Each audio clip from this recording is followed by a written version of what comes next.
I'm here with Lee Rutter at Your Horse Live. Thank you very much for taking the time out to chat to us today. My pleasure. Firstly, can any horse be trained to do Western? Oh yeah, most definitely. I mean, the Western form of riding and training is a form in itself, and it's not restricted to any breed. We have in this country, we have a lot of people that maybe take their English horse, whether it be a cob or a thoroughbred, and come through and do the Western ride and really enjoy it.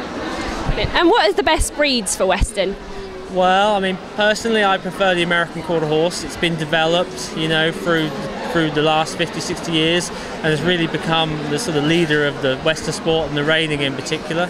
But the American paint horses are also now very popular. But really, the American horse and the paint is going to be my choice. And what's a common problem you find riders come to you with? Probably the biggest thing is not knowing left and right. That's probably their biggest problem.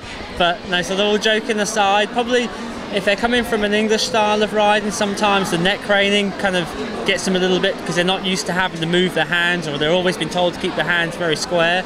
So that's a little bit the problem. And sometimes understand the leg cue, actually taking the inside leg off and applying an outside leg pressure to move the horse.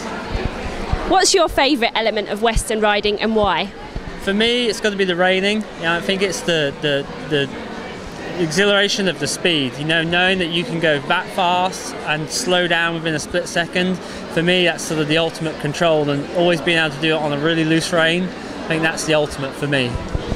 And how does the atmosphere vary at a Western event?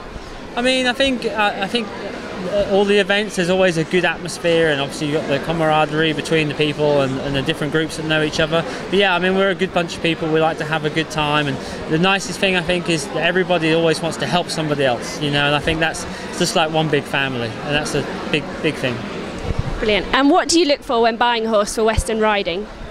Well, I mean, for me, conformation is very important, because soundness, we want to keep them sound for as long as possible. Couple that with a good temperament, a good nature, and that trainability. At the end of the day, we don't want to, have a horse that doesn't want to be trained. We want a horse to want to be trained, and it's going to excel. So I mean, those elements are very important. Colour and size and everything else, it doesn't make any difference to me. A good horse is never a bad colour.